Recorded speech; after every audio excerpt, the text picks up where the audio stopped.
Bismillahirrahmanirrahim. Assalamu alaikum. Faiza Kiran is back with another topic from chemistry. I hope you all are safe and secure at your places. Let's start today's class.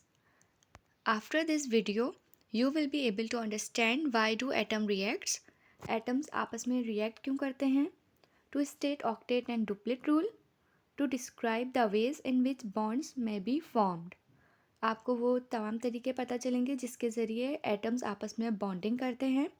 To explain the formation of ionic bond की formation sodium chloride में हम थोड़ा detail में पढ़ेंगे. And to differentiate between intermolecular and intramolecular forces. What is bonding? If you have observed in among the family members in a family और in between the friends there is a bonding और connection. कुछ हमारे friends होते हैं या कुछ siblings होते हैं जिनके साथ हमारी बॉन्डिंग थोड़ी नॉर्मल सी होती है, और कुछ हमारे फ्रेंड्स या सिबलिंग होते हैं जिनके साथ हम एक स्ट्रॉन्ग कनेक्शन फील करते हैं. तो ये तो लिविंग ऑर्गेनिजम्स की बात हो गई. What about atoms? How do atoms form bond? Atoms किस तरह बॉन्डिंग करते हैं और एक दूसरे से किस तरह कनेक्ट होते हैं? कभी सोचा है? इससे पहले कि हम केमिकल बॉन्ड पढ़ें, हम एटम को थोड़ा सा क्विक रिव्यू कर लेते हैं. What is atom? It is the smallest part of matter, comprises of 3 subatomic particles, electron, proton and neutron. Electron carry negative charge, protons carry positive charge, while neutrons are neutral. Where do these subatomic particles reside in an atom? Electron revolves around in the orbit around the nucleus of an atom, and the proton and neutrons stay in the nucleus. So let's see what is chemical bond. It is the force of attraction which holds atoms together in a molecule or crystal. Molecule is formed when two or more atoms are combined together, and the force of attraction that keeps the atom together in a molecule is called chemical bond. What are valence electrons? The electrons तो हमें पता है ये orbit में nucleus के around rotate कर रहे होते हैं, रिवॉल्व कर रहे होते हैं. But what are valence electrons? The electrons in the outermost shell of an atom are called its valence electron. किसी भी एटम के outermost shell में जितने इलेक्ट्रॉन होते हैं वो उसके valence electron कहलाते हैं. Why do atoms form chemical bonds? Atoms form chemical bond because they would like to attain stability that can only be achieved by gaining the octet rule. Atoms bond इसलिए बनाते हैं कि जब ये individually अकेले होते हैं तो ये इतने स्टेबल नहीं होते, क्योंकि ये ऑक्टेट रूल फॉलो नहीं कर रहे होते. सारे एटम्स ट्राई करते हैं कि वो ऑक्टेट रूल फॉलो करें ताकि वो स्टेबल हो जाए और ज़्यादा रिएक्टिव नहीं रहें. What is octet rule? Atoms should have 8 electrons in their outermost shell. अगर किसी एटम के वैलेंस शेल या आउटर मोस्ट शेल में जो इलेक्ट्रॉन्स हैं वो 8 हैं, तो it means that it is following octet rule and it is highly stable. अब वो इजीली किसी के साथ रिएक्ट नहीं करेगा. लेकिन अगर 8 से कम इलेक्ट्रॉन्स हैं तो atoms are highly reactive in order to attain stability. Formation of chemical bonds. In the formation of chemical bond, the valence electrons are either transferred from the outer shell of one atom to the outer shell of another atom or shared between them. In result, both atoms attain stability. Chemical bond formation में क्या होता है कि valence electron या तो एक atom दूसरे atom को ट्रांसफ़र कर देता है या उससे गेन कर लेता है, that is complete transfer of electrons from one atom to another atom, या फिर वो दोनों अपने आउटर मोस्ट इलेक्ट्रॉन्स को शेयर कर देते हैं in order to fulfil octet rule. या तो कम्प्लीटली ट्रांसफ़र हो जाएगा electron from the valence shell of one atom to another, या फिर दोनों एटम जो बॉन्ड बना रहे हैं वो शेयर कर लेंगे. ये डिफरेंट टाइप्स ऑफ बॉन्डिंग होती है और बेसिकली हो इसीलिए रहा है कि वो ऑक्टेट रूल फॉलो कर सकें और स्टेबिलिटी अटेन कर सकें. Types of chemical bonds. There are two types of forces that holds atom together. First one is intramolecular bonding and the other one is intermolecular bonding. Intramolecular bonding are the strong type of forces because they give rise to molecules.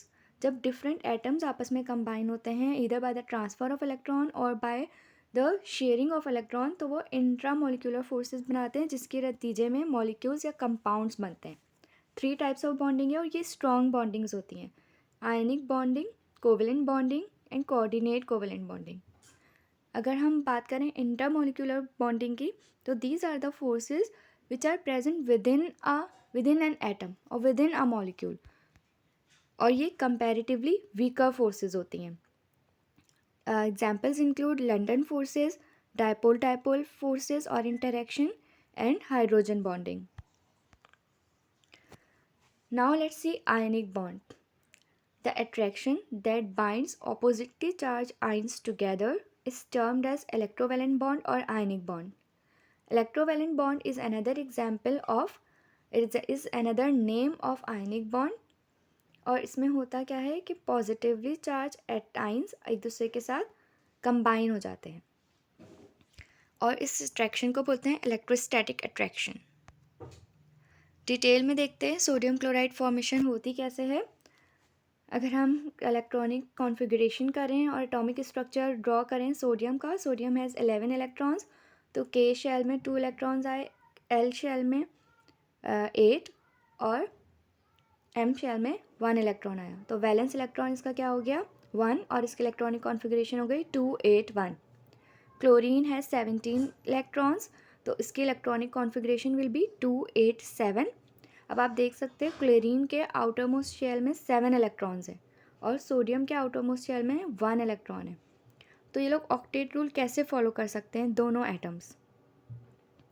अगर chlorine sodium से electron gain कर ले तो इसके valence electrons 8 हो जाएंगे और on the other hand sodium के भी वैलेंस इलेक्ट्रॉन 8 हो जाएंगे, तो दोनों का ऑक्टेट कंप्लीट हो जाएगा। तो ये जो सोडियम का आउटर मोस्ट वैलेंस इलेक्ट्रॉन है ये अपना इलेक्ट्रॉन डोनेट कर देता है क्लोरीन एटम को। अब ये लोग क्लोरीन और सोडियम एटम नहीं रहते बल्कि ये आयंस बन जाते हैं, क्योंकि सोडियम ने अपना एक इलेक्ट्रॉन डोनेट किया है तो it gets positive charge and it is called sodium ion. It's electronic configuration will become 2 8। Chlorine has accepted an electron, तो it will become chloride ion that is negatively charge.